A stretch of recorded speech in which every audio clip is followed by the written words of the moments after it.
Oh, yeah, we should probably... Hold on.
What is up, everybody? Happy Tuesday. I'm Sean. And I'm Tom. And we're the Block Bros. Oh, I think that was it. It's getting closer. Yeah. That was crispy. Well, we're getting shit. better every week. That's the podcast. Let's just call it there. 5 episodes in. Welcome back to your favorite podcast, Block Bros Podcast, an indie game podcast. Today we were talking about a game called Knights of Pen and Paper. Right? Already off to a great start. We forget the name of the game we're talking about. Well, yeah. Well, hey, before we even get into talking about this game, tell me about your week. Tell me about your week, Tom. Well, definitely the highlight probably the other day when we went to the Renaissance Fest, me and you and our boy Devin. It was a great day, honestly. Like we just drank a lot of mead, went into a lot of shops. If any of you have been to a Ren Fest, like, God, they're fun every year to go to. You know, you at least got to hit up once. If you're ever into medieval stuff, super fun, you know. Actually, a perfect thing to talk about before this game, honestly. But exactly, it was a great segue into this game. It got us in the mood. Watch some people jousting and shit. Like that was intense. Like, our new favorite jousting champion. I already forget Jacob. We were Jacob. A guy named Jacob. He fucking kicked ass, bro. Yeah, the Ren Fair was definitely one of the highlights of my week. I also went to a house show. For everyone who doesn't know, I was a musician for a very long time. I was out of the scene for a while, so I went to my friend Stevie was playing a house show, and I went to that, and I had probably arguably the most fun I've had in a couple of years, just being out and about in life. I forgot how much I love that. So it was just a wild time, and then the next day I got to go to the Ren Fest with you, so it was just so much fun. Honestly, I had just it was like the most exhausting weekend ever, but it was so like fulfilling and fun. Like it's like one of those weekends where you're like, God, I'm glad I did that, but I got nothing else done. Yeah, if y'all are wondering randomly, like Sean went as like your kind of Norse warrior outfit, right? Which was pretty dope. And I was a peasant, but I had pit vipers on. So like, Tom rolled up into my house with like harem pants and like a regular like, you know, peasant shirt, but then he just like pulled down pit vipers, and my girlfriend Adia was just like, you look like a level 1 dude that like went into a dungeon one time, got a legendary item, and just never went back. And like progressively as the day went on, every time Tom bought something else, like he bought like this sick ass chain, like chainmail chain thing, and I was like, you just adding more legendary items, bro. Like you just like it was so funny. It was such a good time. Honestly, great day altogether. But I'm exhausted today, and there's a specific reason why I'm exhausted. So I was saving this story because it happened this morning, and I have not told Tom about this. He's hearing it. I was gonna say live. He refused to tell me. So. Yeah. So I wake up this morning, and usually I wake up around like 9:30 because I'm supposed to be at work by 10. So, you know, I roll in around 11. But I fucking woke up at 8 today, and I just couldn't go back to sleep. So I was like, whatever, I'll just get up. So I got up, and I was like, I really got to shit. So I went and started taking a shit. Yeah, I'm that open about things, guys. Get over it. So I'm taking a poop, mid-poop, pretty bad poop.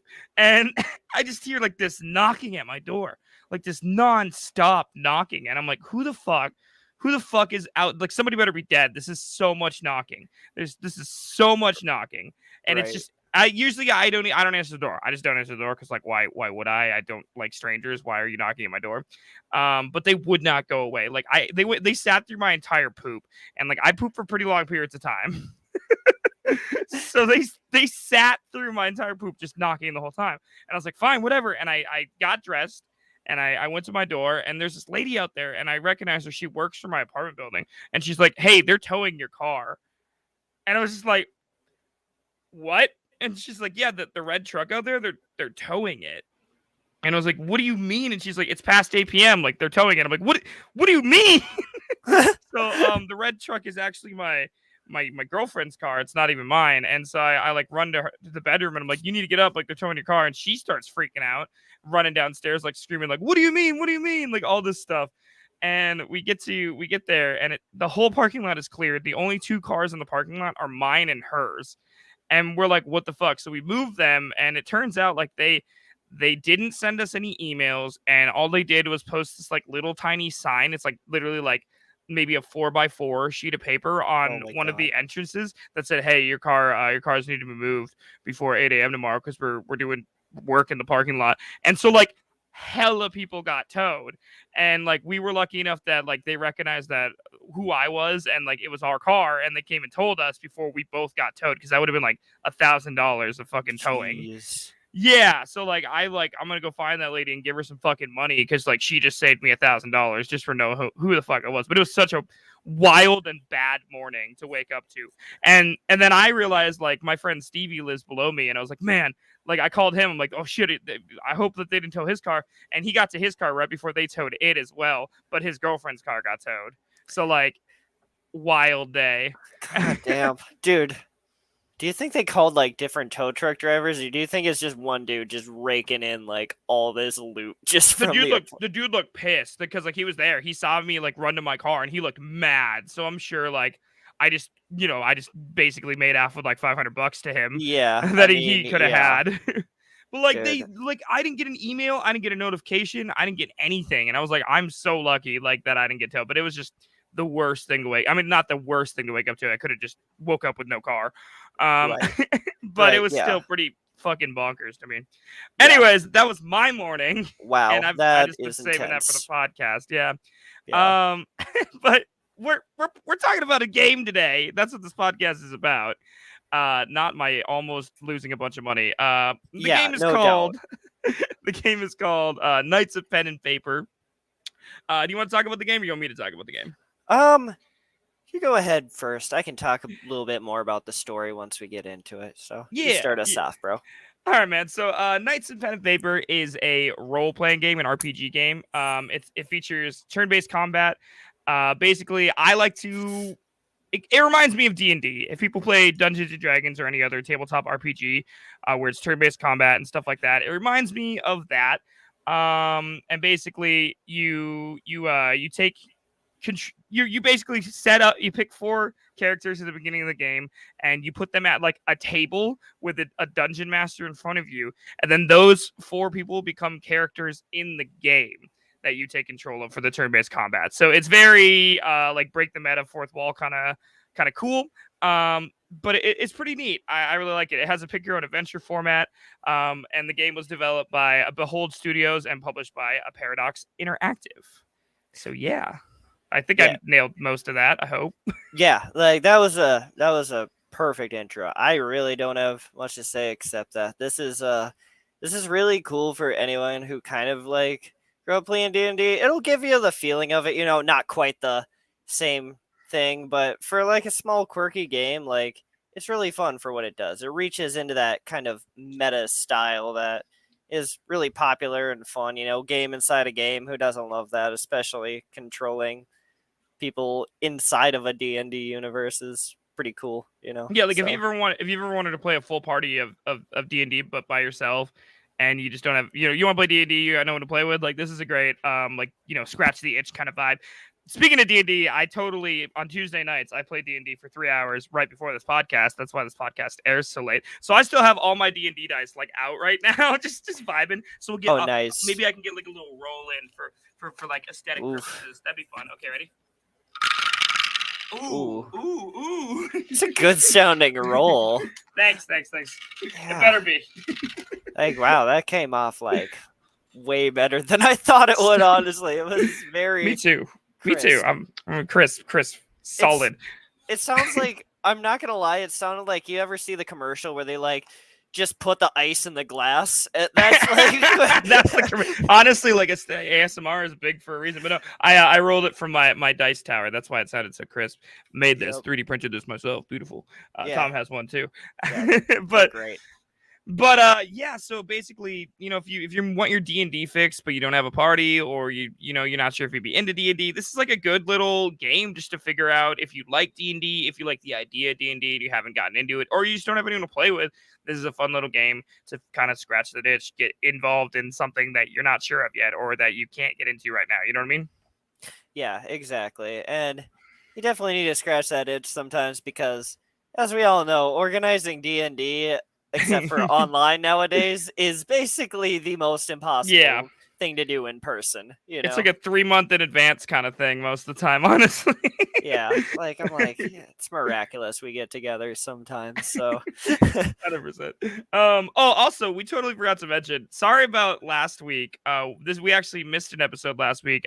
You guys should definitely be following us on all socials, because if something comes up, that's where we post it to. I'm not gonna like make a small intro video and be like, "Hey, we didn't do a podcast this week." Just look for us on socials. If for some reason a podcast doesn't go up, I mean, we do this as a hobby. It's not like it's our job or anything. Yeah. So sometimes that may happen. A bunch of stuff came up for me in real life, and I had just gotten back from a vacation, so I just didn't have time to record last week. And Tom was gracious enough to let me skip a week and do it this week. So that's why we didn't post last week, and I appreciate your guys' patience in letting us be humans and live normal lives. Right? Yeah. This is all for like fun, like, Yeah. I mean, Yeah. honestly, we started this so we could have a good time, and we're glad you're having a good time with us. So Yeah, if you're still here listening, you probably don't hate it.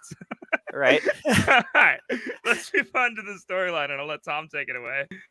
Storyline. All right, all you, bud. All right. So I'm not gonna lie about this story. It's pretty simple, but it's like really convoluted at the same time, like getting into the meta of things. But basically, it's really cool because not only is there a story inside of like the D&D universe that they're playing in, but there's a story that is outside of that world too. You get to follow these people that are basically in the game and their characters, but they also have problems outside of the game eventually that really kind of ties it in. It's a really like kind of overarching story in that way. That's a really kind of cool vibe. But other than that, I'd say there's kind of, your kind of typical RPG quests you'd be playing at first. Like, I'd say this game more feels a little side quest heavy than main quest heavy. Even with the main quests, you're gonna be like, oh, you kind of start off and like, you escape a dungeon, which I'm not gonna lie, that's a very that's the most typical way to like open a game, but it sets a story, It's almost as bad as like the you started in a tavern bullshit. Like, in my opinion, they're both equally as tropey, but they're tropey for a reason. So yeah. Yeah, but anyway, once you kind of escape that place, you kind of escape to like Unremarkable Village, and you start kind of with a couple of small quests, but then you start curing a king from an evil spell, and you kind of realize eventually like there's some magic happening in the world that's kind of overarching and taking over the world, which eventually, without giving too much away, leaks out into like the real world, and you have to like fight things in the real world as your honest to God selves. And that's a really cool kind of part of this story, like there's a lot of I feel like it's like a really good build up. Like the story, it starts out really subtle, but it has a very good climatic build up that you don't actually like, not that you don't see it coming, but like the way that it's presented is kind of like subtle and unique, and I like that about it. Yeah, like I'm not gonna lie, like this first I think 4 or 5 hours of this game are kind of a little bit more basic, but then it opens up, and it just becomes something cooler. I like a lot of things this game is going for. I feel like it could hit it better, which I haven't played the sequels to this game. I know there's a 2 and 3 to this game. And maybe they did some things better, but as the first one is, with a lot of indie developers trying to get their footing in, like sometimes it's a hit or miss. And I feel like this game is almost achieving what it set out to do. I Like feel like, and not to get into like too much into like the review aspect of it already when we're just talking about the story, but I was pretty open about it when I was streaming it that like the first couple hours were kind of a grind. Yeah. And I played it off stream quite a bit afterwards because Tom was like, no, it gets really good. And I was like, okay, cool. Yeah. Like, and I gave her a go off stream for a couple more hours. And honestly, you're right. It does get a lot better. But you gotta kind of struggle through the first couple hours. So it like Tom said, it's if it's their first attempt at something, it's not amazing. It's nothing to like write home about all the time. It's not a home run, but it is a soft fucking walk the bases. Like it does what it's supposed to do. It'll get you there, and it's worth playing. But I would like to check out what the sequel and possibly the next game is too as well.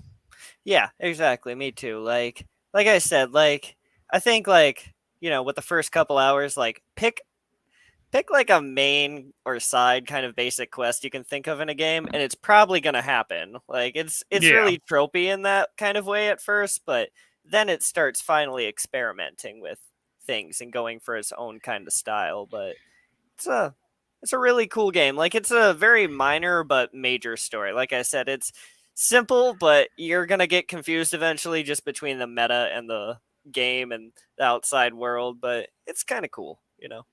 Yeah, definitely. I'm just making sure that we covered everything.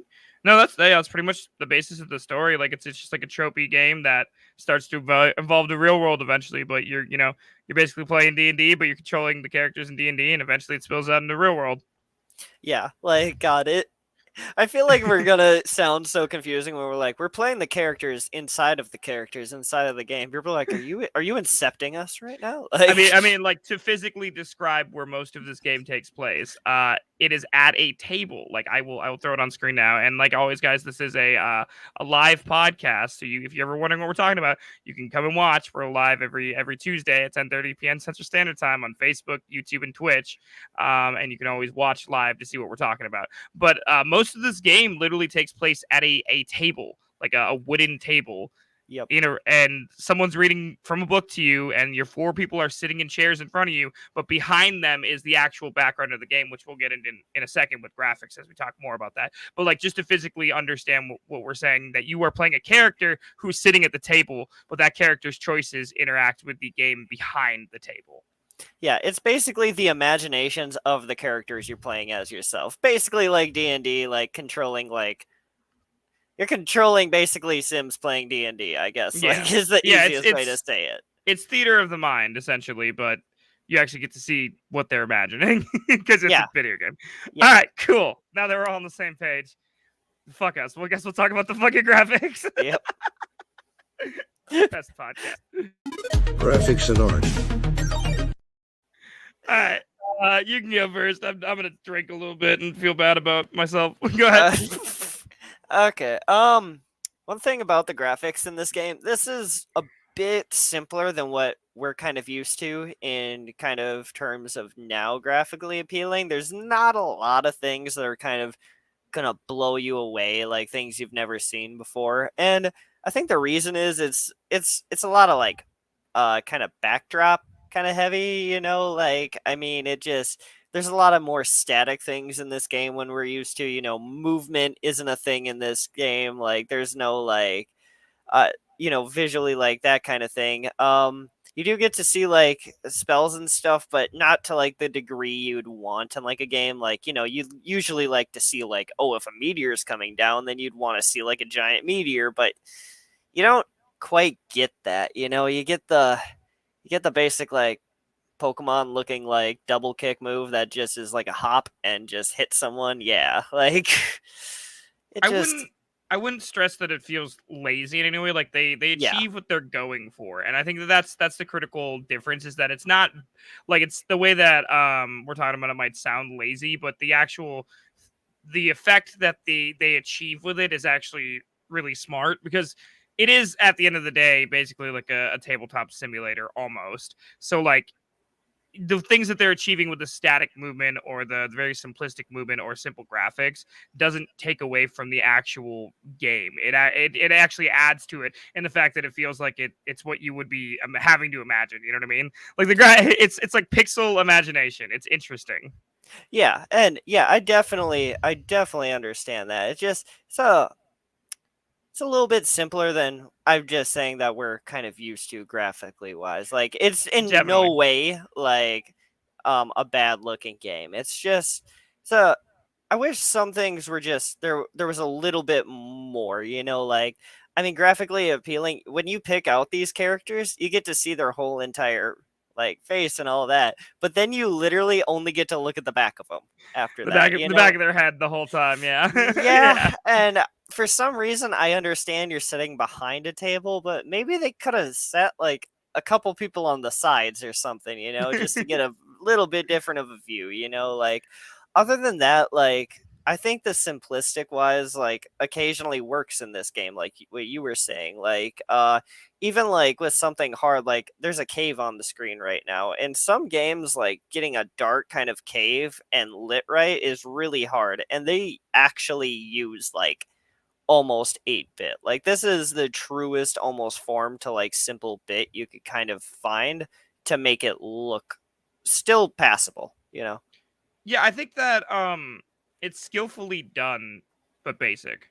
Yeah. I think that's the best way to put it. It's skillfully done but basic. I think that I wish they would have taken a couple more chances with adding more character to things would be neat. But in my mind, it kind of also has like the same vibe as like when you're like playing a fighting game and you're like on the character selection screen and they're like moving up and down and like that's the animation. Like and then Right. that's been like such a meme in recent culture too. Is like people making like TikToks where they're like choose your character and it's just that moving up and down. Like that's kind of the whole game. Yeah. Like that's the animation of the whole game, which isn't necessarily bad, but I would appreciate to see a little bit more character added into it because but we've also reviewed such heavy hitters on this already that I think Mhm. that maybe our palate's a little bit more used to that. And while this is subtle, it's in no means bad. Like it's in no means bad. It still is a pretty looking game. It's interesting to look at. I could never make anything like look that good.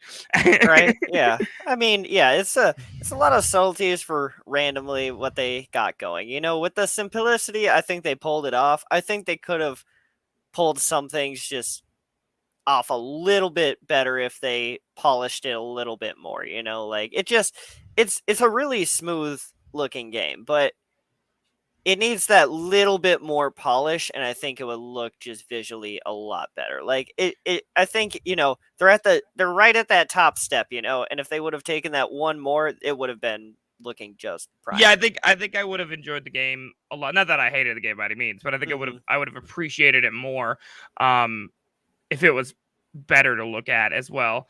Yeah.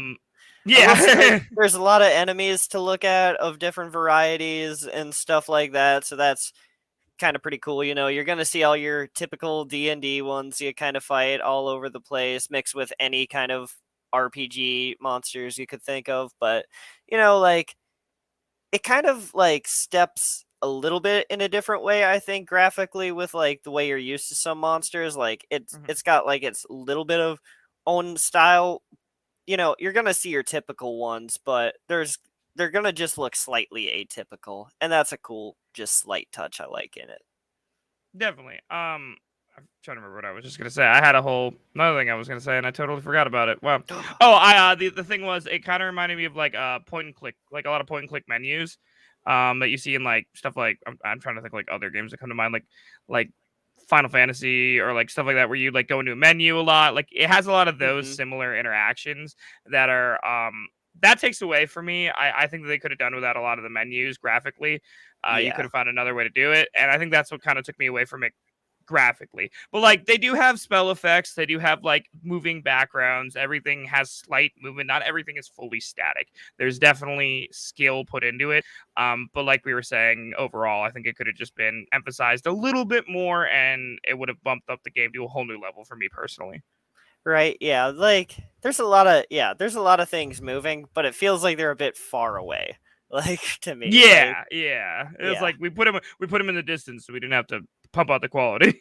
like I get it, like if that, yeah, Graphically, something that I did really enjoy about this game, because okay, just for an overarching sense of my feelings about this game, hmm I didn't love it. I didn't hate it, but I didn't love it. It was worth playing, but I wouldn't write home about it. Which I right, think is the first time I've ever said that about any game on this podcast. So it's the first negative thing I think I've ever said about a game. So bear with me on that one. But one thing that I did love was the character designs are very they're like the one thing that really sold me on it. The character hmm designs and the little extra added things that we'll talk about later that you can add to like the scenery and stuff is neat.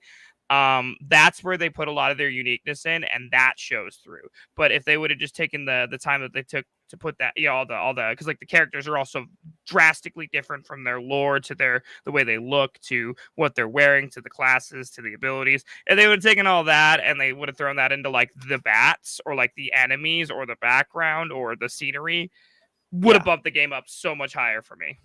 right, like God, it.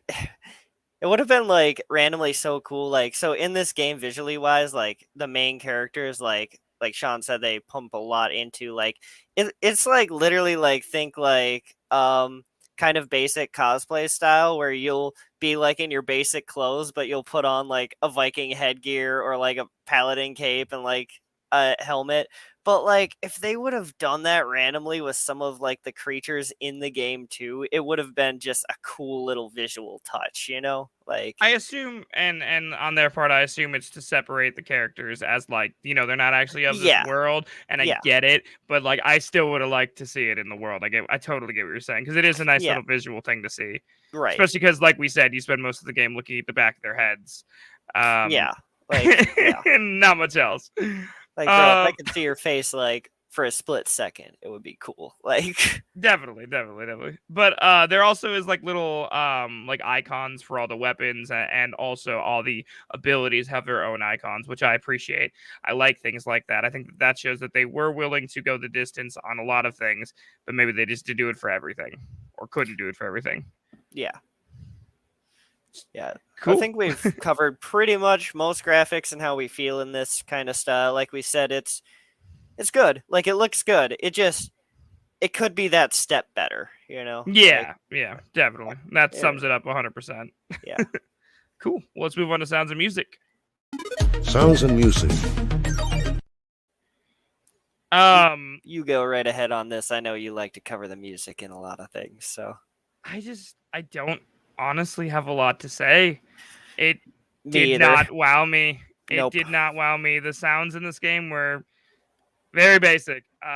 Which you can't be winners on everything. I understand that. Honestly, if I had to choose between the sounds or graphics, which are better here, it'd be definitely the graphics. hmm But the sounds were just run of the mill hit sounds, level up sounds, victory sounds, spell sounds, like the normal tropey pixel game sounds. And there's nothing wrong with that. It works, but there's nothing unique about it either, in my opinion.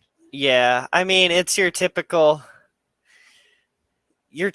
ones you always hear. It sounds like, the ones you would kind of copy off of the internet and place into a game that you're making, which there's nothing wrong with that, but it's just, that typical thud, clack, clash sound that it's not, You know? yeah, I yeah, can't it's make the just, noises, but yeah, there's not a lot of satisfying sounds in this game comparatively. Like, they don't quite match the feel of what you're doing. Sometimes, like, they're the sound of what they're supposed to be doing, but they sound like a basic rendering of the sound. yeah. Honestly, like, and there's really just not much else for me to say. I think that my Yeah. favorite, if I had to say what I really liked, the sound that I just loved about this game would probably be like the healing sound was neat. Like it has like a cool Yeah. little like sound that was Yeah. neat. But Yeah. other than that, like not so much. Like it just wasn't my thing. Maybe it's because I didn't play a lot of like. I mean, actually, that's not true because I played like quite a few RPGs growing up, and I can remember like distinctly a lot of their sounds. But this one, I honestly could not place a single sound that was like unique for me. Yeah. Yeah. Me either, to be quite honest. What about the music? How do you feel about that in this game? Kind of the same, honestly. Yeah, I was about to say the same thing, honestly. It's like, yeah, it was just like, oh wow, we're in a cave. You can tell. Oh wow, we're in a yeah, town. We're getting into an encounter. yeah, Like, it's not iconic in any way. Which, like, it doesn't. Not every game has to be iconic. Not every game has to be, This is the Pokemon battle music. You know what I mean? It doesn't have to be iconic. right, But yeah. it could have been more, and like that's the part that I can see what this game is going for, and by God, I want it to happen, but I don't think they did it. I will say, like, the music is kind of on too slow of a loop for me. Yeah. Like, it's very repetitive, especially like you'll hear the town music in more than just towns sometimes, and eventually it's gonna kind of drive you nuts. Honestly, this is, I don't want to say sound wise, this is a game you'd usually play Spotify and play this game at the same time, but that's probably eventually after about a couple hours, you're gonna hear everything and it's not satisfying enough to keep listening to, you know? Yep. Yeah, it's not I'm trying to think like it's not Undertale. Yeah, like God. Like there's a we lot should of do games. Undertale eventually. Yeah, that would be great. Cause like there's a lot of games like this that nail the fucking music all around, you know, but this is it.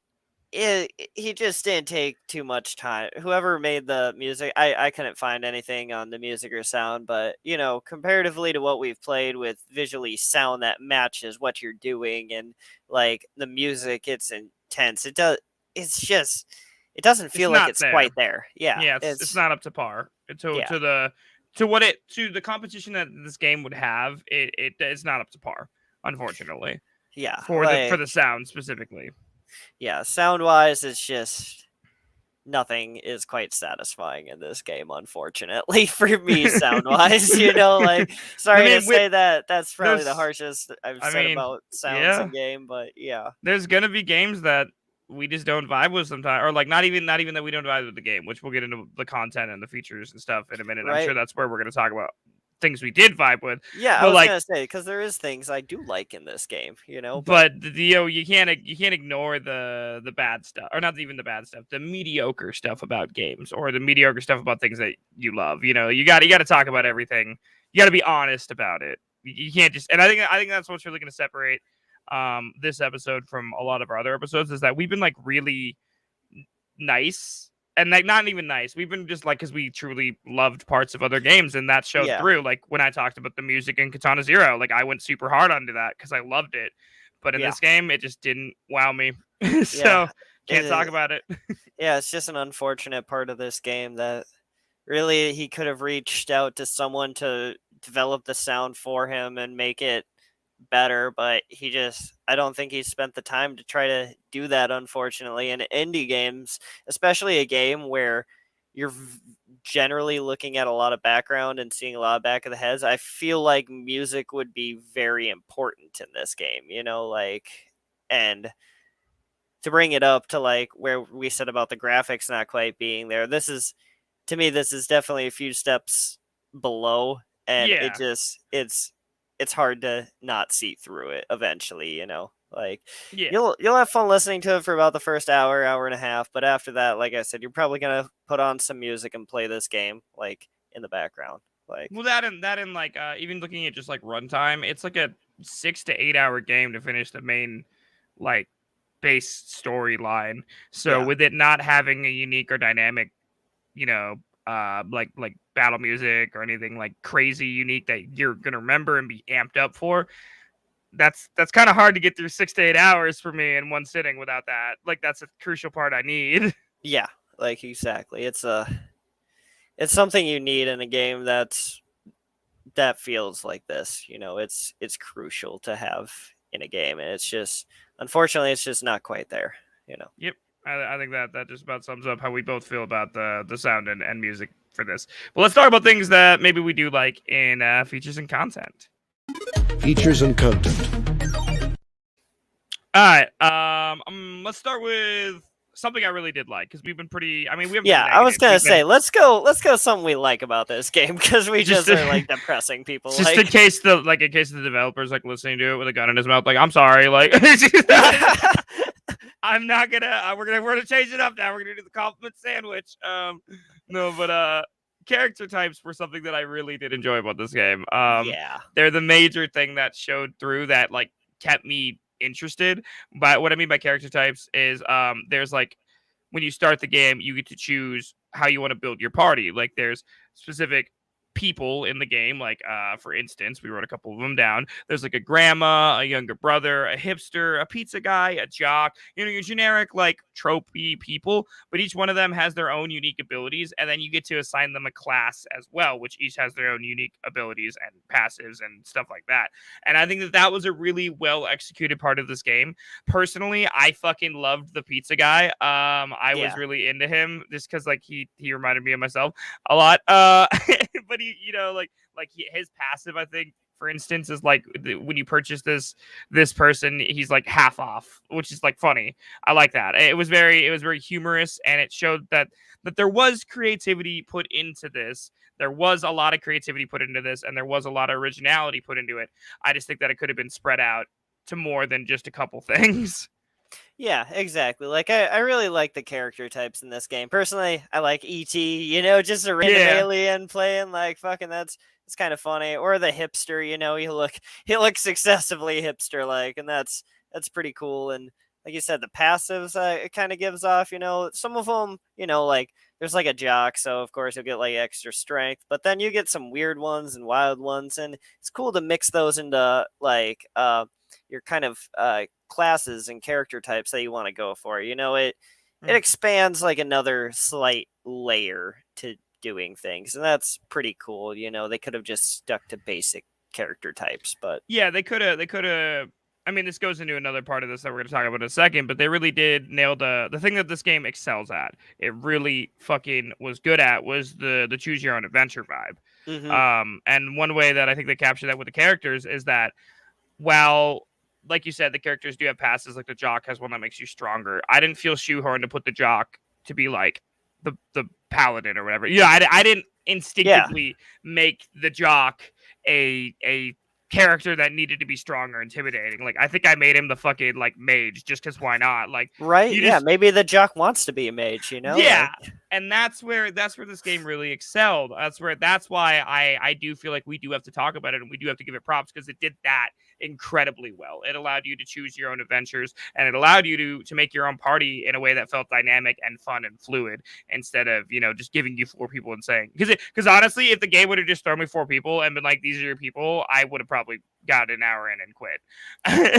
Yeah, like you can play the kid younger brother who's always annoying you, or you could play Mrs. Goldberry. You know, she's a very nice lady. You leave Mrs. Goldberry alone. Like, damn, I don't even have to ask what your favorite was because you're gotta telling me already, my guy. Mrs. Goldberry, I love you. Come to life, Mrs. Goldberry. Please. But no, I think and that kind of plays into you know, there's a lot about this game that I would like to talk about. Like we were talking about like character types, obviously, and then there's like the classes, which we can get more into now, which they're typical, but they're typical because they work, not because they're like, you know, shoehorned or you're forced upon. Like you know, it's your classic D&D RPG classes. Yeah, like it's a throwback to your classic D&D classes. You know, they didn't really expand the box on most of your classes. You know, you get your typical paladin, you know, clerics, rogues, mages, necromancers, druids, like et cetera, et cetera. There's definitely a lot of subclasses in D&D that you don't quite get here. You know, you don't really get to level up, and I mean sometimes you do, like definitely you get like new abilities and stuff later down the road, but it's not quite what it is in like D&D, you know. It's like, I mean it's meant to be, and I think like, you know, not speaking for the creator in any way, but it's meant to be like a light version. It's meant to give you the feel of a party without having to get into the specifics, and I think they did that really well too. That's another thing that I just really thought they did well was it wasn't complicated to learn. It was really fast and easy. Like you get in, you figure out how you level up. Super easy. You get to, you know, you level up, you get to choose one thing to spend a point on for each character. Easy. Done. Understand. Sometimes it's a passive, sometimes it's an ability, but you get to choose how you want to spend it, and that kind of builds out your characters and builds out your party. It's super simple and easy to understand. Yeah, it works in its favor with how simple of a game this is. It's more of a pick up and play kind of game than you have to like constantly make sure you're making the right decision based on what class you're playing and stuff. Like a one step kind of wrong. This game kind of like doesn't. You don't have to worry as much about that, and it plays into the favor of like the simplicity of this game. Yeah, it's more point and click and less like WoW dungeon raid. Like, yeah, exactly. You're not gonna make like one wrong move and wipe your whole party. Like that's not until like maybe like the last couple fights, maybe. Yeah, but you're not gonna do that like when you're fighting rats in a village. Like it's just gonna be point click, have fun, do an attack, la la la la, like easy peasy, fun. And I think they did that really well because the simplicity of the level up system, the classes, and the learning curve, and the combat even plays to the favor of the rest of the game. Yeah, like everything is kind of simple, so it's good that they simplified things, but still kept it making you want to play. Like definitely, and they kept and most importantly, they kept the feel of the it being an RPG.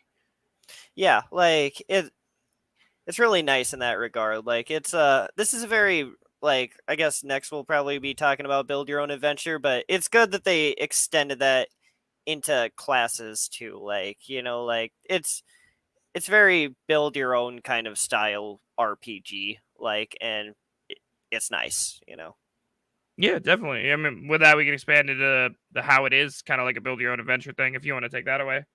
Yeah, so like a really kind of cool thing this game kind of does is like I said, there's your main quest that you're gonna go on. Of course, each kind of town is gonna have its own, but then there's like the pick your own kind of quest in that. Like each kind of town has its own quests. It'll either have slay, battle, escort, rescue, collecting missions. I think there's like one more or something, but like I think the cool thing about that is you don't have to tackle those missions one specific way. Like you can put sometimes a lot of enemies into like a collecting mission, like as much as you'd like, or you could just put one or two, and you can mix it up and really mix up what you're fighting, and that's kind of cool. It makes you like pick your own. If you remember those pick your own adventure books, that's kind of what this game kind of feels like, and that's what kind of D&D feels like. It's very pick your own kind of thing, I mean, of course in D&D when the DM like he picks all your monsters and stuff, but it's kind of cool that you can almost act as the DM setting your own party on a specific adventure, at least in the side missions. Also, total side note, I'm gonna elaborate on what you said too, but side note, and this is just like we can argue about this in the comments, whatever. But we all remember the Choose Your Own Adventure books. Like I'm 26. I had those when I was a kid. Yeah. True or false?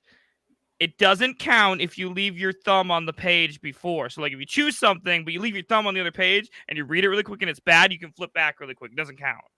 That's true, right? I don't know about that. I think you have to start up. I don't think you just. You're like your knight steps like 1 foot out like around the wall, like fucking just in case he has to like come right back in, like yeah, bro. I don't have to live with the consequences of my actions. It's a fucking Choose Your Own Adventure book. God damn. But go back the way I came. Yeah, go back the way I came. Go back the way I came. No, but that's a side note. But I believe that. But that's the one thing about this game that I didn't understand at first, but grew to love really fast, actually. When I was streaming it, I was genuinely confused. I was like, what do you so it's a slay, like it'd be like the first quest, which is like slay 5 rats in any number of battles, and I'm like, okay, so I'm gonna like click slay and it's gonna like throw me 5 rats and I don't have to kill them, like, whatever, it'll just be an easy quest. And then it like it comes up with another like menu and it has like, how many rats do you want to fight, and you have to like add or subtract, and you can like add other things, and I was like so confused. I was like, what do you mean? Yeah. Like this makes 0 sense. But the more that I played it, the more that I realized that it is a freedom thing. It is a American. No, it is a Toyota Tundra. No, it's it's a choose your own adventure. At the end of the day, it really is, and you are acting both as the DM and the players, and even the monsters to a certain extent. And I think that's a really interesting and unique twist that the game did really right. And hopefully, if the developer ever does listen to this, you got past our negativity of everything else to hear us praise you for some stuff. Because there was a lot. That was what really shone through for me, was the choose your own adventure parts. Yeah, like the things you hit right, he did right. You know, the developer did his right things right. It's just things he could have improved on more to really make this game stand out even more and be more of a top-notch, indie game. It's still like a really nice, fun game to kind of play, and I like playing with the classes and the build your own adventure. I mean, all of those are really nice in this game. It's just we have just some gripes with it. Yeah, no, I don't think we need to hit on them anymore. I think we did a pretty good job early. Right? We're not assholes, I promise. I paid for this game. But yeah, I think we could also talk about what else. I mean, we kind of briefly touched on quests, but there's really not. I mean, there's specific types of quests, like you said, and there's not really a lot we need to talk about there. It's just you get to choose what quests you want to do. Yeah, otherwise you're going to be, like I said, doing kind of typical main kind of quests, and stuff like that, which at first are your typical ones and spreads out in like your bigger ones. But, the pick your own adventure quest is more what I wanted to kind of talk about right now, which is, it was like kind of, like you said, it was different and something that I haven't personally played before. That was a really nice touch to this game. Yeah, definitely not in like a video game. I really haven't ever experienced that. It was very unique, a little bit frustrating at first because I didn't understand it, but I guess once I understood it, it was pretty good. It was a lot of fun. Yeah. Yep. I guess we can move into what have we talked about here? We can talk about. What's that? You go. You choose.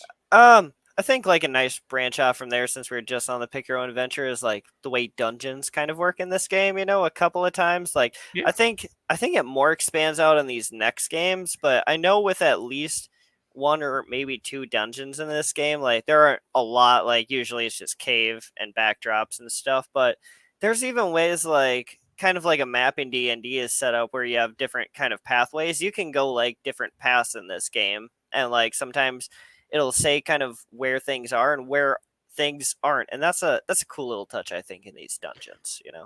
I think, and this kind of branches off dungeons and just a couple other things in the game. I think that's something that also really spoke to me. The way that it was like, and we keep saying D&D, it could be like any. I play a lot of different tabletops, not just D&D, any TTRPG you can kind of yeah. We're just using D&D because that's what people are gonna know.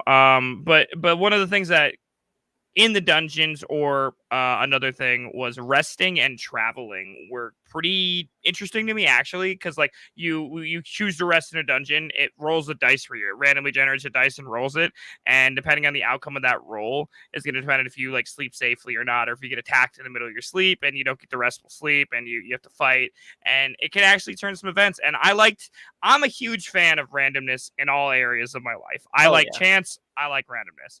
That really made me enjoy the game a lot more. It didn't feel like it was dragging. Like when I was in a dungeon, it wasn't just to grind my way through, kill everything, get out, save who I need to save, return the thing. It was like, if I sleep, I might die, but if I don't sleep, I'm gonna die. Like there was actual risk, and it made it fun. And I didn't expect it, but it was a unique little thing. And the same thing happens with travel, or like if you roll bad, your character gets attacked, or like your characters get attacked, your party gets jumped, or one specific character can be targeted due to chance. It's super chance in this game really shines through as well. Yeah, like that's a really cool part. Like the rolling die when you're traveling and all that stuff.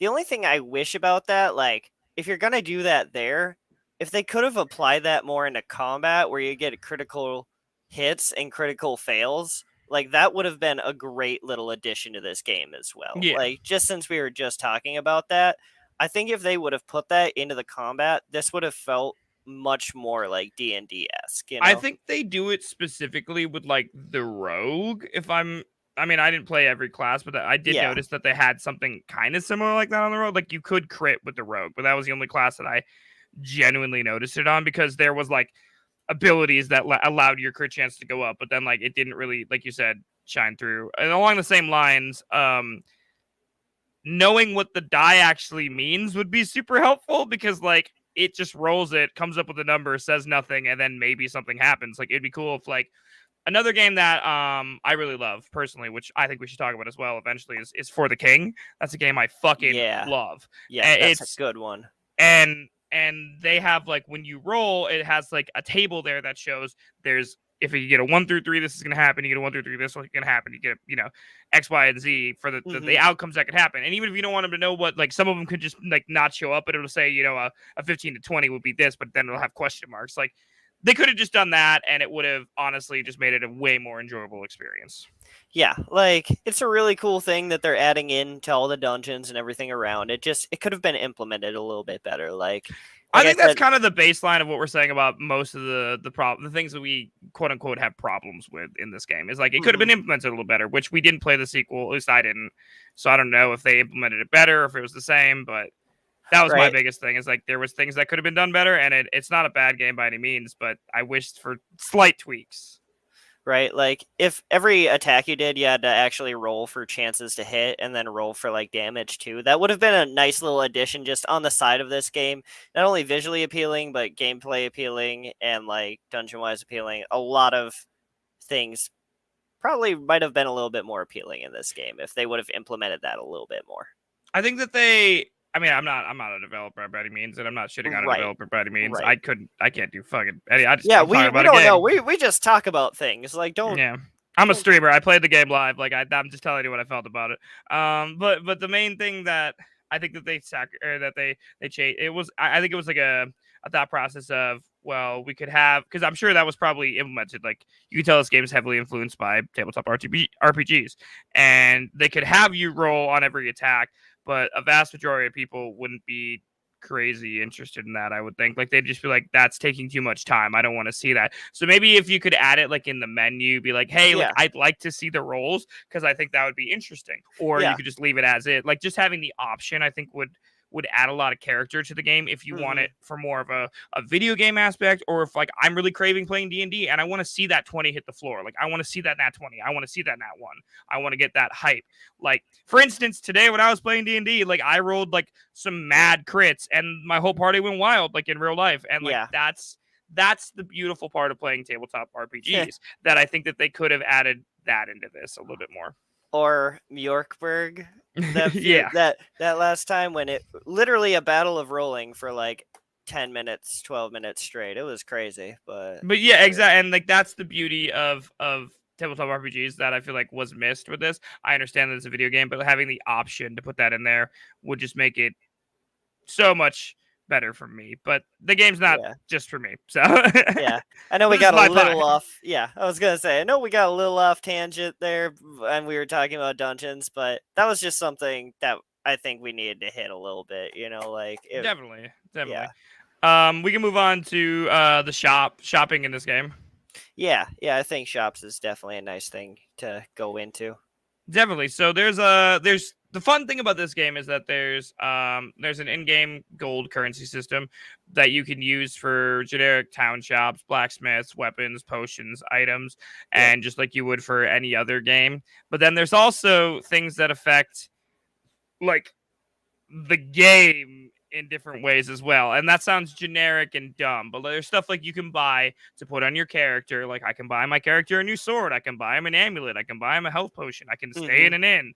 But then I can also buy a different table for my DM to sit at. Like, just like, that's the kind of shit that made this awesome. I really think that was one of my favorite parts of the game is being able to spend my in-game currency. Like I can be like, I could resurrect my character, or I could get a pimpin' new DM.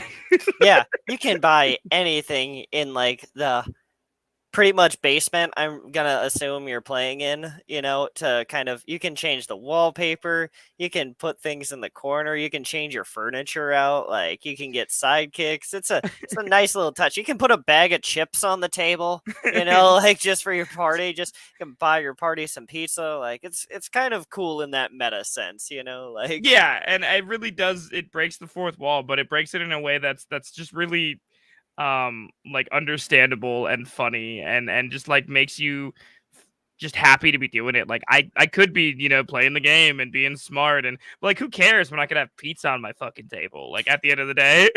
Yeah, like you can get like a Burger King crown. I think you can buy for the table in this game. Like it's kind of great. Like that the shop isn't only just for your in-game character in-game characters, but for your characters that are controlling your characters. See, I told you this is gonna get confusing. Like, nah, you're overthinking it. But also like that. Some of the stuff that you can buy in the in-game shop. Damn it, that was on purpose. Like I said, they could affect the game. Like you buy a new table, but you can also in that same inventory, like the same shop menu, I can buy something that allows me to add a new party member. Like that's what I'm saying. It's not all just scenery or for fun. Like some things actually affect how the game is played, which is really cool and interesting as well. Yeah, it's a really cool touch to this game that kind of, it steps up the RPG elements that you're essentially not just controlling it's like controlling like two different versions of the same person in like a game with the things you can buy in this game. And that's kind of cool that it's on two different layers like that, Definitely, I agree 100%. Awesome. Well, I feel like we nailed that unless you had anything else you want to say. No, I mean, regarding the shop, I mean, that is that is basically about it. I think that'd be good, Awesome. I think that another thing we should cover is like blacksmiths are an important key element of the game, just like with any other. I mean, it goes along hand in hand with the shops and the world building that you have to earn your blacksmiths and you have to pay them and you can upgrade your gear, and upgrading your gear is not only vital, but it does feel rewarding and important because when you get a new item, you get to every character has their own inventory system, which sounds complicated, but like I said, the game does a really good job of making things super simplistic. Like you have like 5 inventory slots, every character has them, you throw it on there and you take it out. You just drag and drop, easy, done. It's super simple and very rewarding to actually invest your time and in-game money to level up your characters. It feels good. Yeah, like I mean, that is a nice little thing in this game. Like they didn't get overcomplicated with the kind of blacksmith system, but it is rewarding just to level up that bit that you need. Like you can get like whatever character's new swords and whatnot, like virtually at your blacksmith, upgrade your armor, that kind of thing. But it's really rewarding to upgrade your blacksmiths as well so that they can build those things, Mm-hmm. I think at the end of the day, and this is an overarching theme for me personally, that the game itself is just really simplistic. As complicated as it seems, it's still just super simplistic.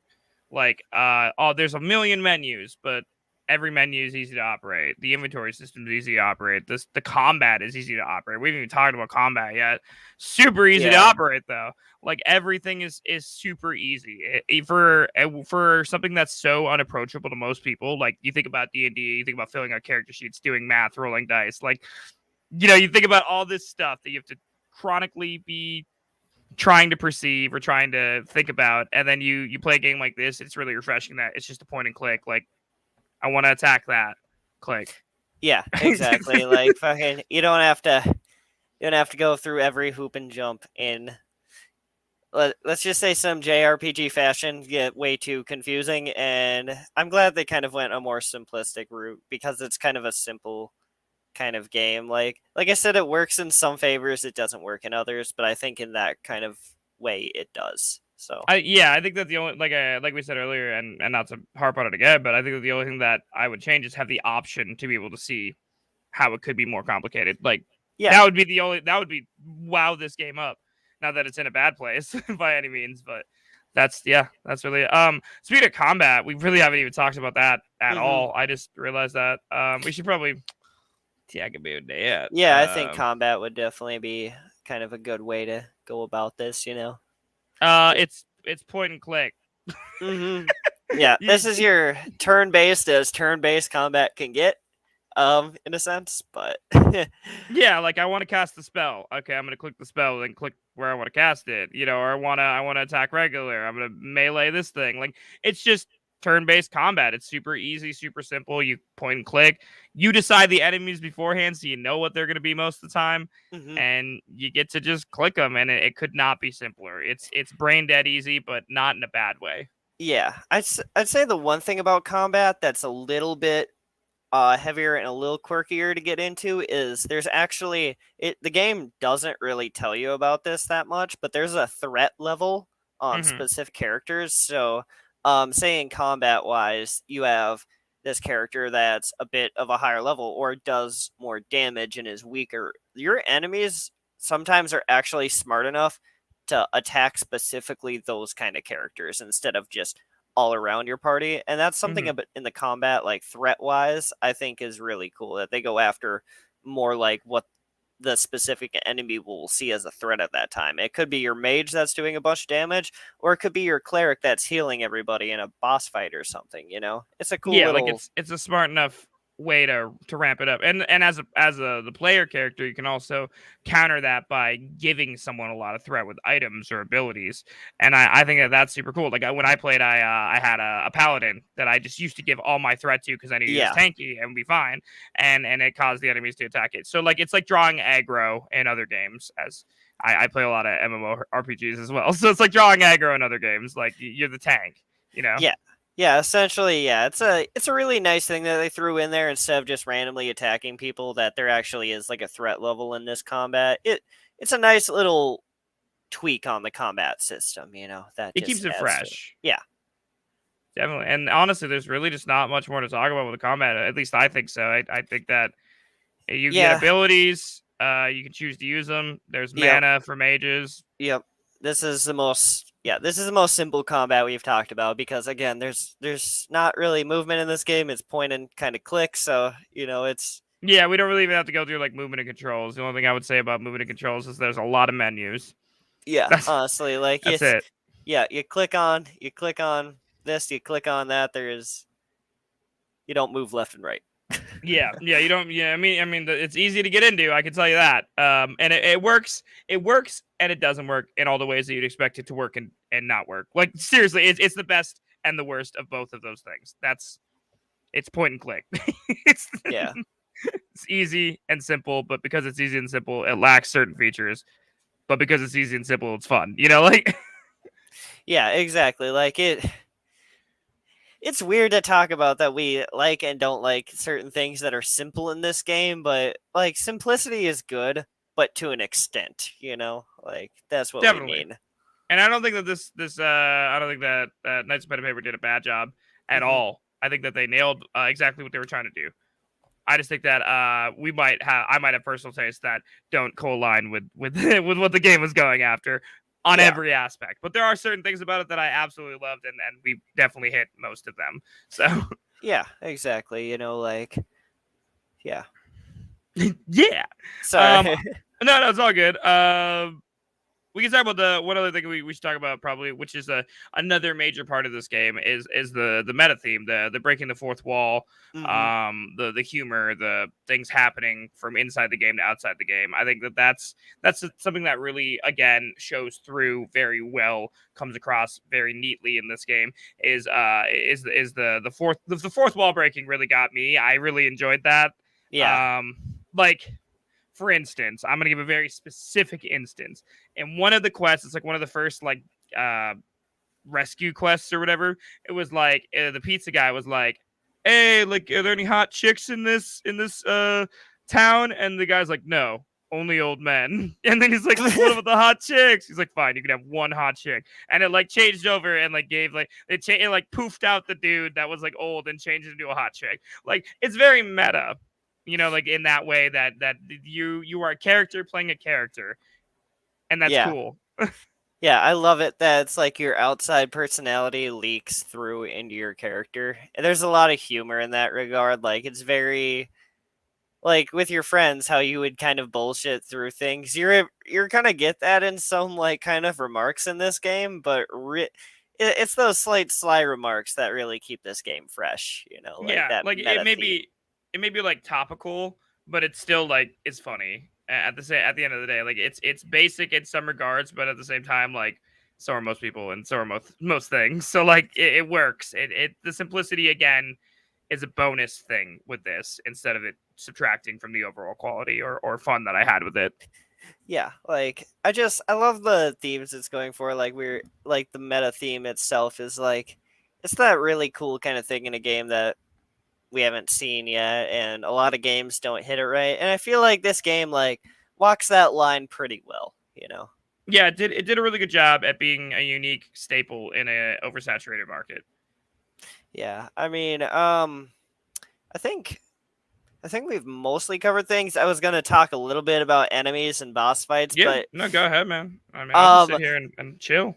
I was gonna say the thing about enemies and boss fights is this is only gonna take me about 30 seconds to cover. Is that it's all right? You're on the clock. I'm right? timing it. Right. Hold on. Right. I'm gonna get out an actual timer. We're gonna do this right.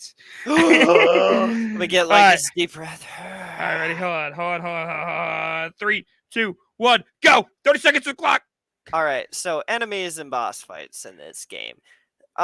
These are your very simple kind of enemies and boss fights. So you're gonna find your typical RPG ones with a little bit of splash in there, but for the most part, you are only going to see like the typical ones you're kind of used to in any RPG and D&D format. I think it's a little flat in that regard, and it could have been higher, but for the most part, it retains it pretty well for what it is.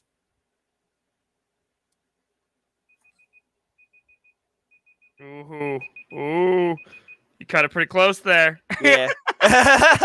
Honestly, my headset died like 3 times in the middle of that, so like I didn't hear some of it. So I was like, I hope he's still going. Yeah, I was like, I got it. I was like, I threw up my hands right at the end to be like, time. Like, time. Survey says. No, you did good.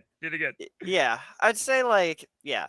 To more get on a little bit more of subject to that a little bit deeper is you're not gonna see anything excessively enemy-wise inspiring in this game that you haven't run into in any game you've played before, you know? Yeah, like, it's not groundbreaking, but what it does well for enemies, and the main draw I think that what gets people is the choose your own adventure part of the enemies that you get to choose what you put there.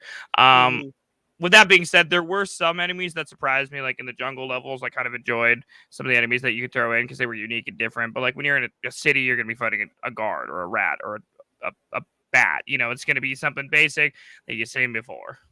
Yeah, like it's not going to blow your mind with the enemies, but you know, like we said with the simplicity as before, like I think it slightly works in its favor, even though it works against it at the same time in regards that, hey, these are your typical D&D enemies that you're used to, which it goes for. But I still think they could have done a little bit more of their own thing with it, you know? And for all we know, they could. I mean, I haven't done any research into the games past this, so for all they know, they could have tweaked some stuff in the next ones. I have zero idea. Yeah, again, we're reviewing the first one. We don't know any. I've never played the sequels. Like, I actually just figured out there was a third one out like today. So we are a professional podcaster, right? God, I hope no one actually thinks that. Well, hell yeah. Should we move into closing thoughts, or do you have anything to add before then? I think we've pretty much covered about everything I want to talk about for content-wise in this game. Like, it's very simple content-wise, but complex enough to keep you interested for that, you know, anywhere from 8 to 12-hour time frame that you're going to be playing in this game. It's simple and complex enough to keep you around, you know. Yeah, exactly. Also, you may notice we're skipping movement and controls. I briefly touched earlier, but just to reiterate, it is a point and click game. You don't have to move. Yep. So we're not going to cover that because it's just got a lot of menus on menus on menus of you pointing and clicking when you're in combat. Yeah. So we don't have to cover movement and controls. Yeah. Yeah. You ever use a menu in a game? Yep. Congratulations. You know how to play this game. Yeah, you can play this game. You give them a round of applause, everybody. Yeah. Congrats. Wow. Jeez. We're assholes. Closing thoughts. All right. Jesus Christ. If anyone's even still fucking here anymore. Okay, where are we at on the replayability of this game? I think there's some replayability, just not like a ton like other games. Yeah.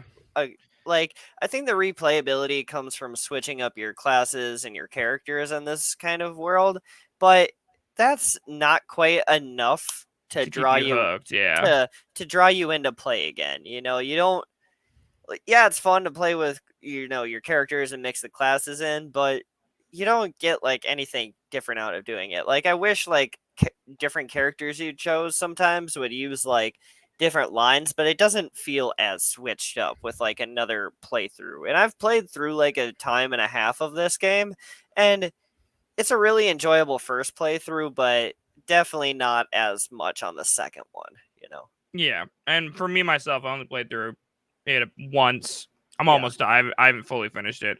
I played it on stream for 4 hours, and I played it off stream for another 4 hours. So I'm basically done with the game. And I enjoyed my first playthrough. I didn't.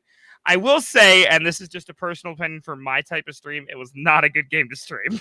I did. Yeah, People did not generally like to watch me play this, but then again, I'm kind of a chaotic alcoholic guy. So like, people that go there to watch me play like D&D, they come there to watch me chug a beer, then fight a bear or whatever.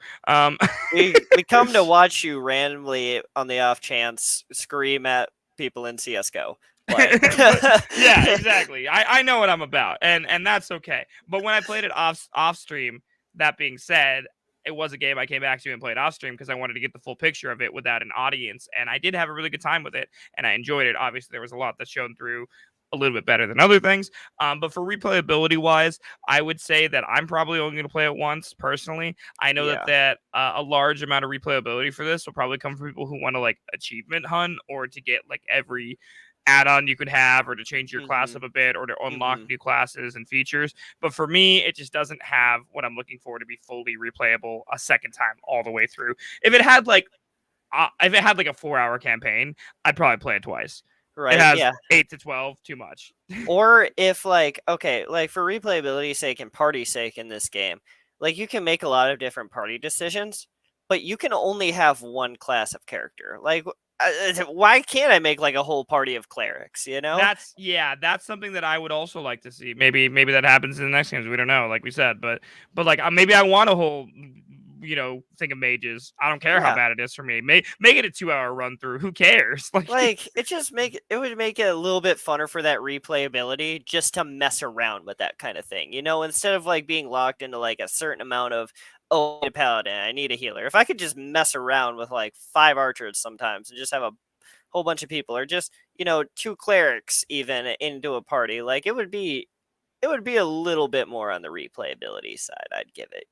Again, maybe not enough to replay again and again, but it would give it that slight edge. Yeah, 2 or 3 times at least. But like I feel like it doesn't shoehorn you to pick classes or to pick specific things, but it also doesn't allow you the freedom to play it exactly the way you want to.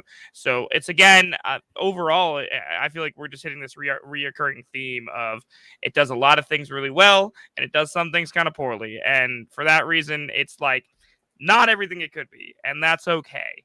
And I think that's not like that's pretty much what I'm gonna come back to if we do the full on closing thought. But I just that's seems like to be the overarching thought of the whole thing so far for me. Yeah. Yeah. So how about the fun factor? Where'd you rate this on 1 to 10? And a rage factor if you have one. Yeah, I mean, rage factor. This is basically almost like a 2. I'd say. Like even you're not gonna. You know how in D&D, like, when you die, you permanently can lose a fucking character if you're not careful? You don't get to permanently lose anyone in this game. Like, you don't feel the rage of losing anyone. Even if you fail a quest, you can go right back to it, There's not that level of rage there that in other, like, it's not a rogue game, so you're not going to lose all your progress, So the rage wasn't quite there. But fun factor-wise, I'd probably give this game, like, a 7.5-ish, probably, like maybe an 8, but I like to keep in the 7 range for this one. Probably it's probably that 7.5 for me. It's fun, but if it would have done those extra things, it would have lifted it, because this game does have the potential to be a 9. If it added those things that we talked about, the fun factor would have been much more up there. Yeah, no. Oh, for me, rage factor, like you said, is probably around a 2. I didn't really Yeah. rage about it. I didn't understand a lot of it at first. It wasn't super Right. beneficial. It wasn't generous with explaining for the most part. So for Yeah. that aspect, that's the only thing I would give it rage to was like, Mm-hmm. why is there so many menus? Why can't I move? Like I went into this game thinking I could have like a controller I'd be moving around, and I was like, what is going on? Right. And then once I figured Yeah. out it was point and click, and once I figured out the system, whatever, it was easy, and the rage went away. But like for that brief moment, I was like, this is fucking stupid. Like I was mad Yeah. for a minute, and I Yeah. understand that. For the fun factor, and this is gonna hurt, but I think it's Mm. like a 5.5 for me. It wasn't the best thing I've ever played. I think it has a lot of unique features, but it just didn't get it. It might be a 6 at the very best, but it just could not get over the hump of where I was like, I got to tell everyone about this. Um, Yeah. it was good though. It was good for what it was. Mm-hmm. I will say that, but that's just my personal thoughts on it and my fun fact. My 6, maybe your 10. Who knows? Give it a try. Right. Yeah. I was probably being just a slight bit generous more with my rating, just because I do like some of the quirkiness in this game that it has with like the meta themes all around. But if it really didn't have that flavor on there, this game would have really just it would have been so typical and so boring, and I think that's what increases that fun factor slightly for me, Yeah, and like I truly believe that people should try this game. Like that's not we wouldn't be talking about it if we didn't think you should try it. Like Yeah. give it a go, see if it's your thing. But like for me, it wasn't the best thing I've ever played, and not that I don't think anything's gonna be the best thing I ever played. But like I got to be honest with myself and with people listening to this that it really was like a 5.5, 6 for me. That being said, I'm used to playing a lot of different stuff. I play a lot of everything, so don't take Yeah. my word for it. Play it yourself. Right, this may be the game just for you to like scratch an itch, and you may love it. It might be one of your favorite indie games you've played, but for us, like, you know playing like a lot of indie games wise, this is more on that mid to lower kind of scale, I think. Yeah. Yeah, exactly. Actually, that's like that's pretty much exactly what I was gonna say. Honestly, what about? Did you have a favorite part of this game and a least favorite part of this game? Could be specific or not specific. Favorite parts of this game is just random meta elements they use and the throwback of objects and stuff. Like you'll see random things sometimes on screen or inside that really connects the real world into the fake world. And not only that, but like it kind of throws like random like video game references, movie references, that kind of thing. So that's a really cool favorite kind of part of this game for me. I think like that's kind of the glue that holds everything together. So it's a integral favorite part of it. Mm-hmm. Least favorite? Say least favorite is just that like I said, there's just the things that kind of like let you down in this game that just don't quite reach that peak. Kind of like it's like eating spaghetti, right? And it's like, spaghetti's good with the sauce and everything, but you didn't add in any herbs, dude. And Where the it's fuck's like the garlic bread? yeah, like bro, you gotta throw the oregano in, you gotta throw in your spices, you gotta flavor it up, it's good spaghetti, bro, but like Fucking spaghetti. but I mean spaghetti a million times, Jesus Christ, you have to kill him, Tom. Yeah. I compared your game to a bowl of noodles and I apologize, but Jesus Christ, we're never gonna make money off this podcast. Look at it. God damn, we're gonna be interviewing people and be like, so did you know your game was like an ice cream sandwich? And they're gonna be like, what the fuck drugs are you on? Like they're also like what if the person like listens to this podcast and they're just like I'm gonna go on that show and just be a fucking asshole. basically like fucking like could you imagine like he's like you could be like 5 years from now if this podcast ever goes that long and they're just like, hey, remember when you compared my game to a fucking bowl of spaghetti?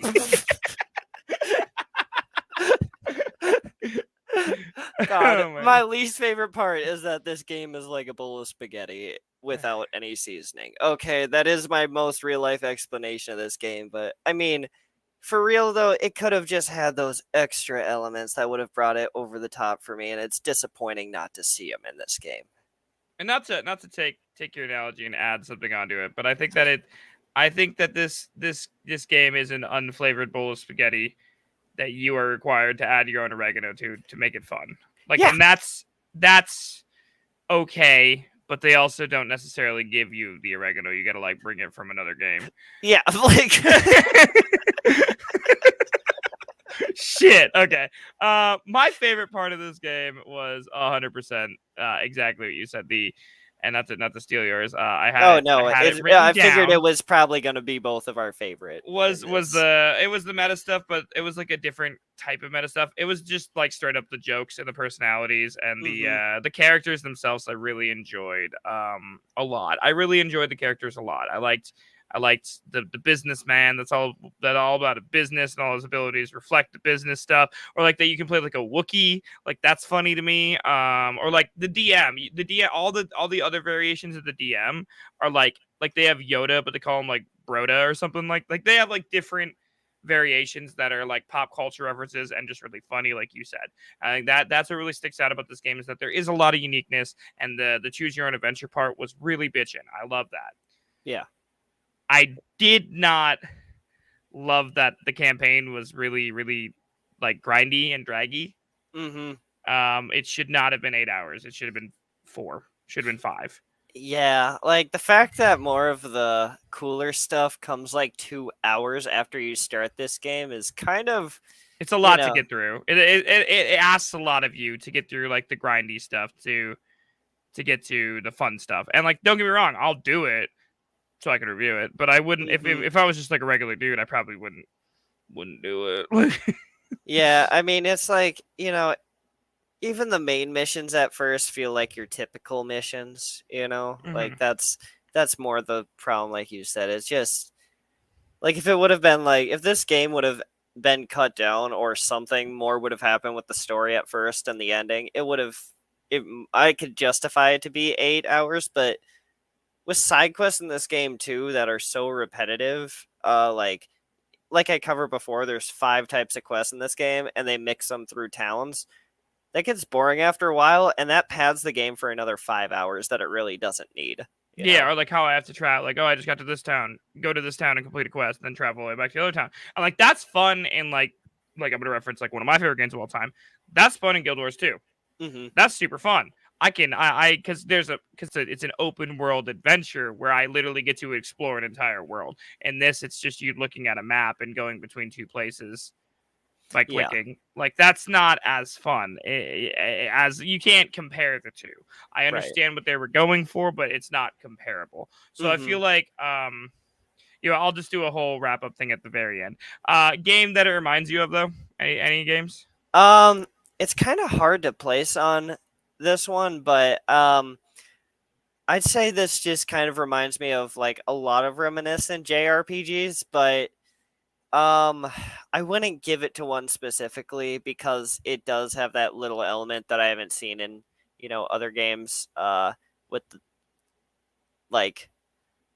the fact that it's very, very meta, like kind of separates it a lot. But I'd say like almost any kind of turn-based game you play that you don't actually move in, like it's kind of hard to pick one when there's literally a vast majority. It's a whole genre. Yeah, it's that whole genre of game. It's it's reminiscent of a lot of JRPGs or RPGs in general. Like I can think of on the top of my head like Final Fantasy.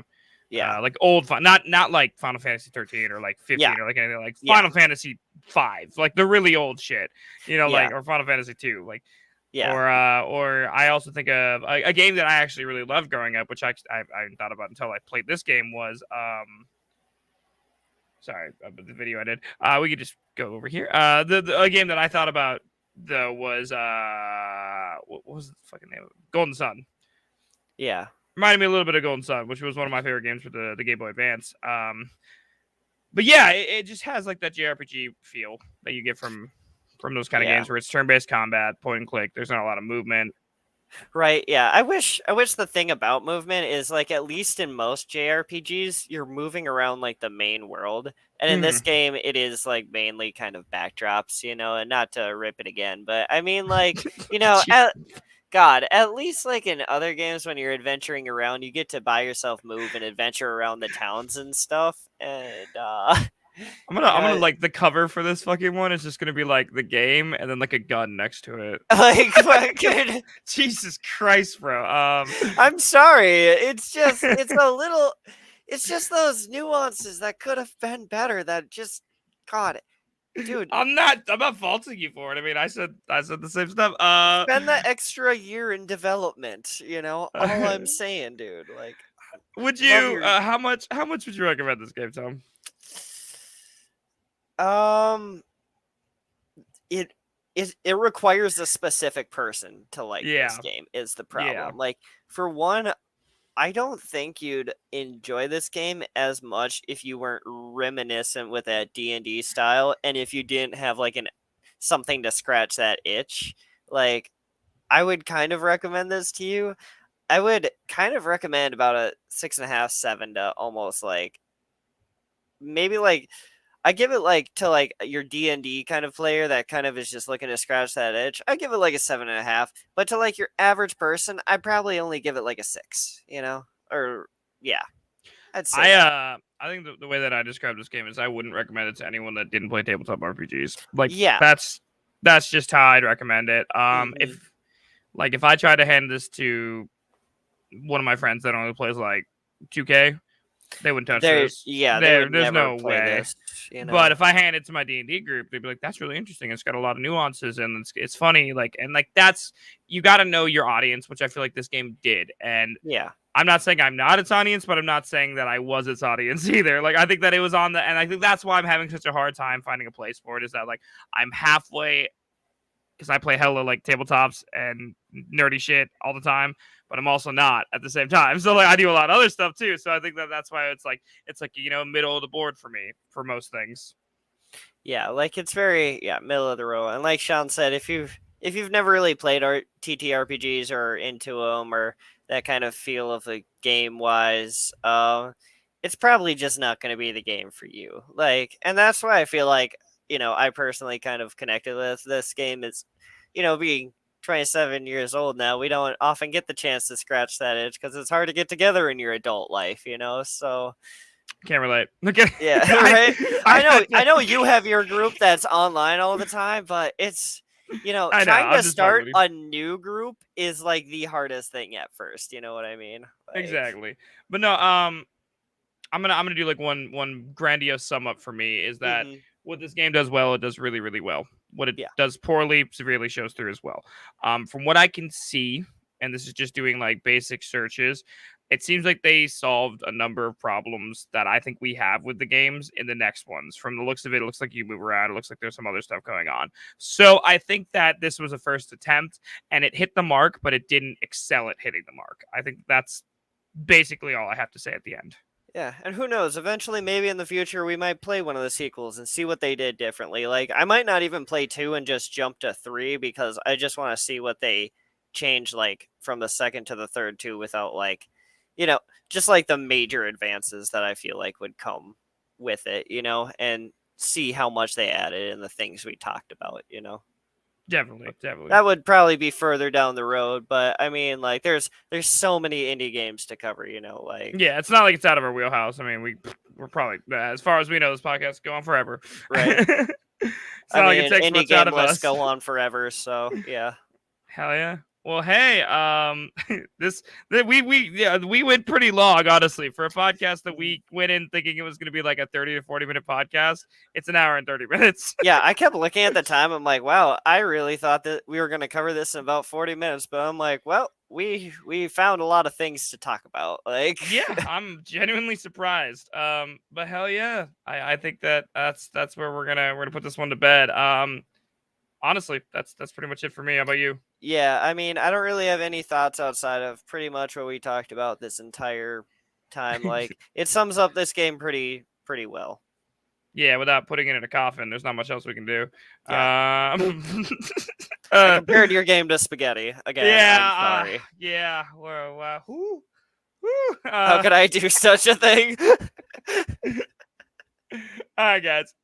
Well, hey, next week we're going to be reviewing a game with one of my best friends and someone I stream a lot with, Damon Devin. He's a streamer. He will be on here to talk about the 4v1 asymmetric horror title VHS, Video Horror Society. It's a game that both me and him have been playing quite a lot of, and we're going to get Tom to play it this week on my stream, so come on by. Hopefully, we'll see if we can get him to play it.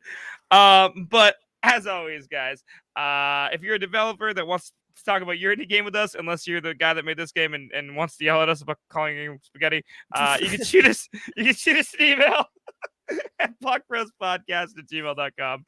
Again, that's blockbrospodcast@gmail.com. Also, if you have any games that you want us to play, like suggestions, you can also email us. It's not just for developers. You can email us if you want to talk about specific games. We'd be interested in hearing what you guys would like to hear about. Block Bros Podcast is, of course, a live podcast. It streams every Tuesday night, most of the time. We only missed one time so far on Facebook, YouTube, and Twitch. We cut out Twitter because who cares? And if you want to see what we look like, you can go to YouTube after the show, or you can check us out live. We appreciate it. And the opening music is 8-Bit Fun by the Heathley Bros. I think I always forget how to say that. That's totally fine. Jesus Christ. Of course, guys, I didn't mention this last time, but if you would like to purchase the game, we do also add a link in the show notes to purchase the game. It does help the show. We get like a couple cents kickback every time someone purchases it, and some of the money goes to charity as well, as it's through Humble Bundle usually, which I'm a huge supporter of. So yeah, if you want to help the show out and you want to check out the game, usually you can purchase it in the show notes. I think that's about it, man. Anything else you want to add? No, other than that, like. Where can they find you? Shit, where can they find you, dude? Yeah, sorry about that. You can find me at basically every platform. Tom Dykers Tattoos or Anchor 13 Tattoo is generally my hashtag that I go by for my tattoo parlor. I post on Instagram, Facebook, TikTok, all that fun stuff. Recently on TikTok, I don't have that many videos yet, but anyway, feel free to look up my tattoo work or hit me up just for any games and whatnot. You can find me on any of those platforms. Feel free to message me any content you may find appealing. So awesome. Also, some things have changed since last show. I've been doing a lot more work on. I have a lot of time, so I've been doing a lot more work on the show notes and everything. So anything that we talk about, if I say you can find it in the show notes, you can find it in the show notes. So like all Tom's information is in the show notes, and all my information is show notes. Of course, I'm shown as Ginger, all one word. SEAN is a Ginger. You can find me on every single platform. I'm a streamer. I stream every Monday, Wednesday, and Thursday. I play a little bit of everything, and I also make hella content on every platform, at least 2 videos a day. So check me out there. Yeah, that's pretty much it. And until next week, we're the Block Bros. And that's fucking it. Yeah, that was the episode. That was it. What are you still doing here? Go on home. Get out. Right. What are you doing? Lost Cause Media.